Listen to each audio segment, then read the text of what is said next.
Welcome to episode 78 of the Enterprise Excellence podcast. I'm Emily Jeavons, coming to you from Brisbane, Australia.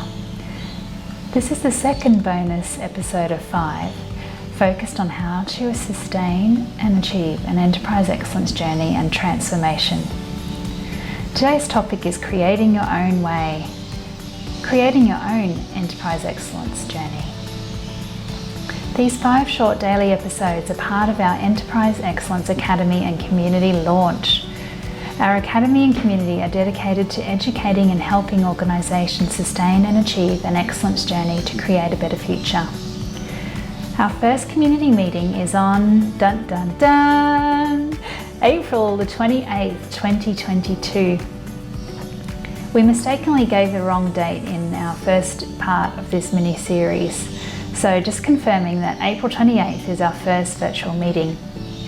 We have Dr. Morgan Jones as our world's expert, who will be presenting on how to measure, audit and sustain a change journey. He co-authored the book Why Bother with Chris Butterworth, and we are so pleased that he is joining us on that first meeting.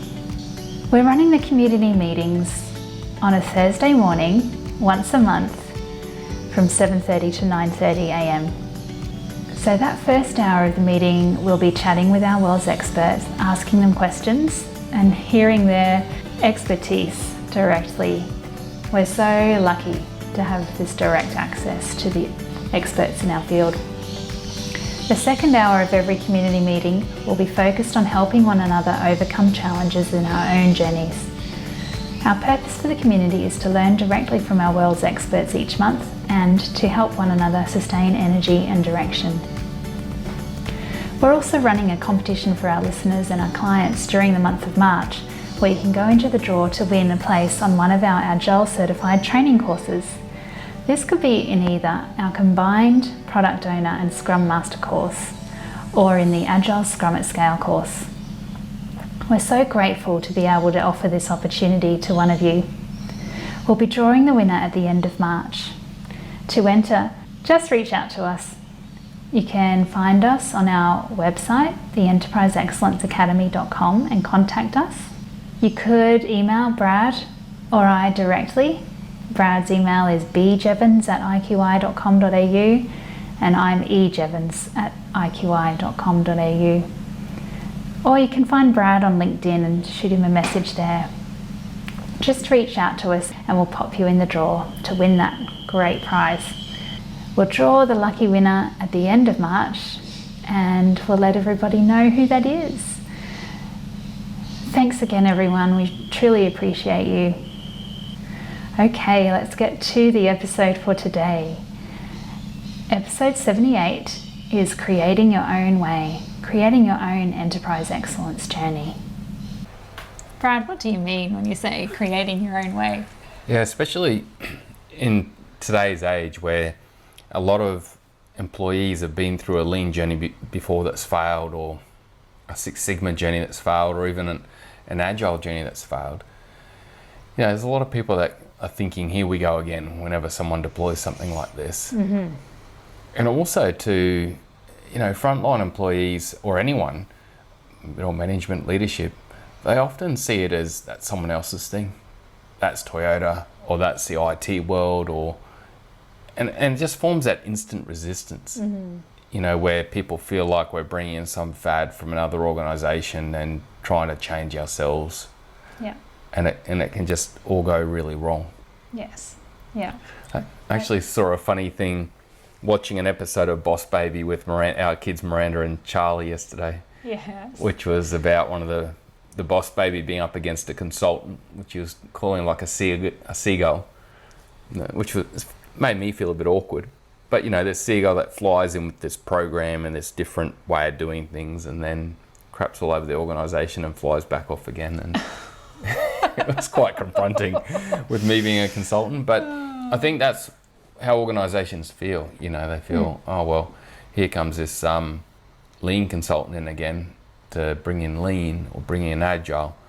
Whereas I think the key for success is that an organisation creates their own way. Mm-hmm. Using their own language, using what they already do well, rather than try completely reinvent the wheel by just bringing in lean or bringing in agile or bringing in Six Sigma. So are you talking about the top level management team here? The whoever's bringing it in. They have to have an idea of what they want to bring in first? No, I think the key is that I think the key for an organisation is, if you're in business still, there's some great stuff you're already doing. Mm-hmm. You know, everything can't be broken because you're still trading. Yes. If everything was totally broken, you would not be trading. You'd be bankrupt. Or if you're a public company, you'd be defunct, you know. So what I'm talking about is really everyone wants to improve, and you want to take an excellence journey and become great at what you do. And a lot of us look up to organizations that are achieving insane things, you know. Mm-hmm. And yes, a lot of them have used agile techniques, and yes, a lot of them have used lean techniques. But when you look at them, a lot of them haven't deployed it as lean or agile. What they've done is they've gone and learnt these best practices, looked at what they already do great, blended techniques in, and created their own operating system or their own way. The first story I know of this is that, you know, back in 1956, Toyota sent Taiichi Ohno off to America and other parts of the world to learn. Mm-hmm. You know, they had the vision that they didn't want to be the pig iron manufacturer of the world anymore. They wanted to become a great manufacturer and really known for quality and high performance. And so Taiichi Ohno went off and he studied all sorts of companies, from retailers in America to Ford and all sorts of companies. And when he came back, he didn't bring back to Toyota and go, right, we need to implement the Ford operating system. Mm-hmm. He came back and took what Toyota already does well and drew on knowledge from many others, plus what he learnt on his travels. And he just blended it into the Toyota production systems. Right. You know, their own model, their own way, using their own language. And we know what that resulted in. Yeah, absolutely. Yeah, perfection almost. Yeah, really great outcomes. And you know, I know that Toyota are doing that now again, because they're now exploring the innovation techniques out of Agile and other systems like that that have achieved great things over the last 10, 15 years. But I'm sure they won't just deploy it straight as Agile. Mm-hmm. They'll take the learnings and blend it into their Toyota production system and move forward. Yeah. And it just does a lot of things. It overcomes resistance. It doesn't throw out the great things you're already doing. It looks holistically, because to be great as an organization, you know, it's more than just being great at lean.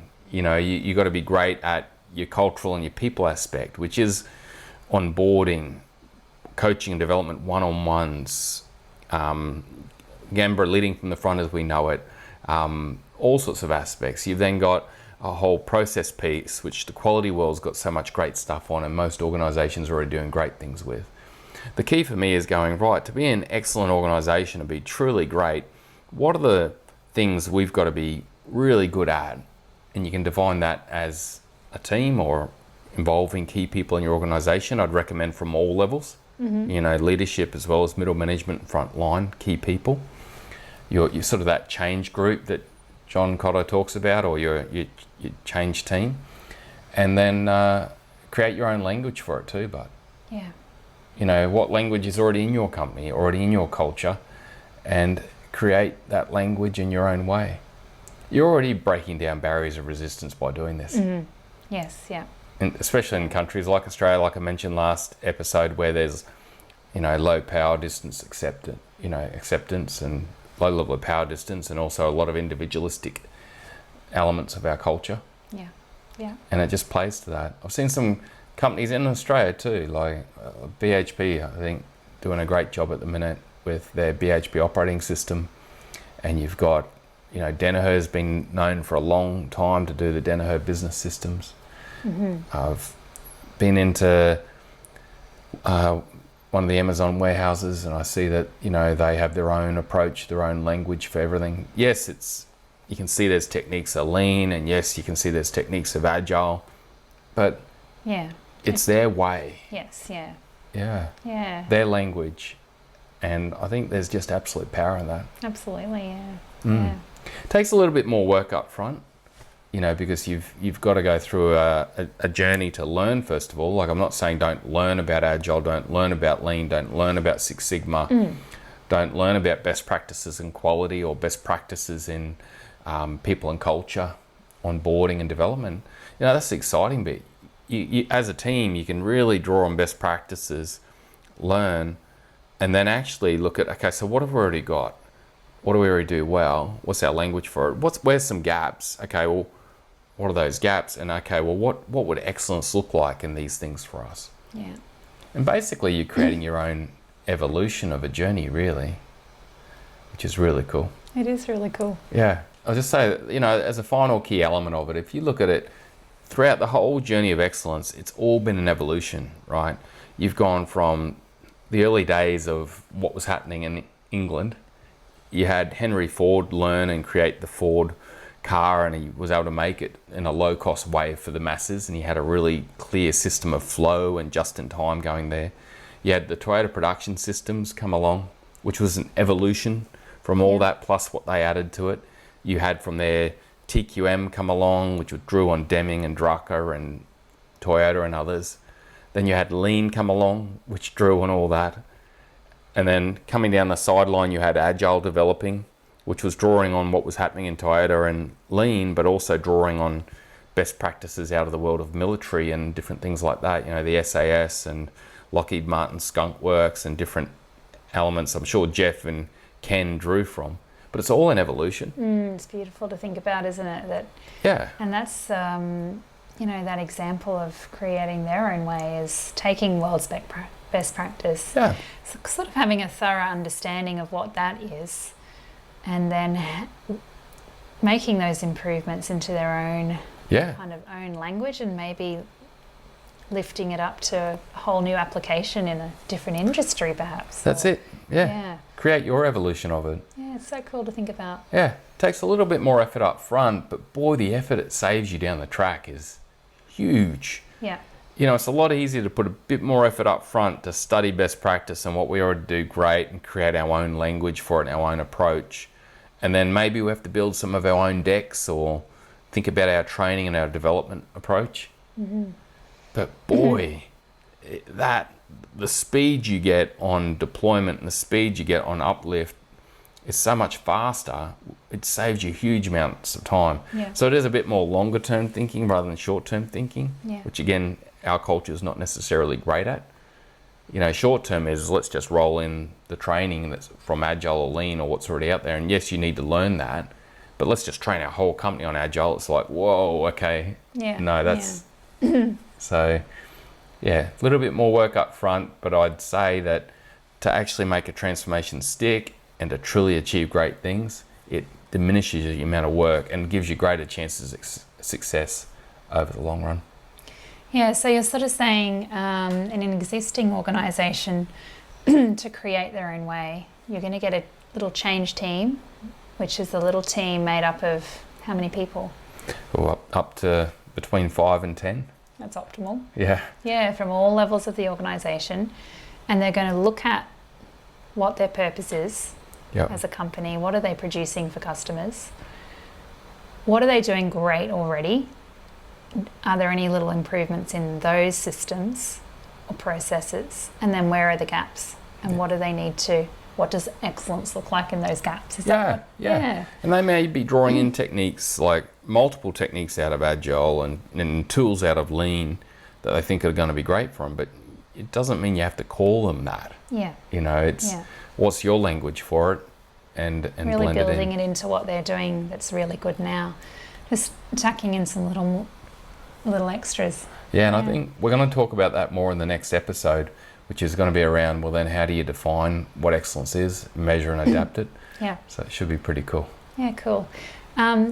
We interviewed someone, Gareth, didn't we? Yeah. Who won a Shingo Prize for his amazing setup at Greenfield. At Vistaprint. Yeah. Vistaprint. He had a Greenfield opportunity, didn't he? Yeah. And he just said, how lucky he was to be presented with a Greenfield opportunity, which is just starting the business from the ground up. Yeah. And he's put in those levels of excellence in as that startup, and that's what really existing organisations have to think about, is those foundations of excellence. Yeah, and they'll already be it within the company, and then draw on Agile, draw on Lean, draw on Six Sigma, draw on quality, whatever other areas of excellence you want to draw on, blend it in, create your own language, and you've got such a great starting point to go forward. Excellent. Yeah, it's really cool. Okay, well, thanks for that, Brad. Cheers, Em. Yeah, see you later. Bye. Bye. Jeff Sutherland often talks about the scene in The Matrix where Morpheus offers Neo a red and a blue pill. The red pill to enter the Matrix, the blue pill to go back to sleep. It's one of Brad and my favourite movies, The Matrix. Such an eye-opener. Unfortunately, most organisations and people trained in Agile or Lean Six Sigma take the blue pill and go back to sleep after the training, back to the way things have always been. Dr. Sutherland and his team have set up the Agile Education Program and community to help more organisations and people take the red pill and enhance their organisation's culture of continuous improvement and innovation. Jeff himself sees a community as a key factor and has asked us to set up a similar community in the Asia Pacific region. We're thrilled that he asked us to, and our first community meeting is on the 28th of April at 7:30 a.m. Don't forget to enter our competition during the month of March to win a place on one of our Agile certified training courses. This could be either in our combined Product Owner and Scrum Master course or in the Agile Scrum at Scale course. Both are fab courses. We'll be drawing the winner at the end of March. All you have to do to enter is reach out to us. Find Brad on LinkedIn, email him or I on bjevons@iqi.com.au or myself, ejevons@iqi.com.au. Or you can also contact us on our website, theenterpriseexcellenceacademy.com. Just reach out. Good luck, everybody. We'll let the lucky winner know at the end of the month. Thanks again, everyone, and bye for now.